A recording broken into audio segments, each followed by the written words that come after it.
Hey sushi lovers! Are you ready to roll? Today, I'm going to show you how to make your own delicious sushi at home. That's right, you don't have to be a master sushi chef to enjoy this delicacy in the comfort of your own kitchen. First things, let's talk about the rice. No, not the sticky stuff, I'm talking about sushi rice. Rinse it until it's as clean as your ex's Instagram feed, then cook it to perfection. While the rice is cooking, let's move on to the filling. Get creative with your fillings. Maybe you're feeling adventurous and want to try some raw fish, or maybe you're a fan of the classics like cucumber and avocado. Now it's time to roll up your sleeves and your sushi roll. Lay out a sheet of nori seaweed and spread the sushi rice over the top like a blanket. Add your fillings, roll it up tight like your aunt's yoga pants.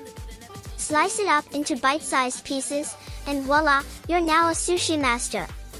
Here's a little secret to take your sushi to the next level. Add a dollop of wasabi or a sprinkle of pickled ginger on the side. And don't forget, the soy sauce for dipping.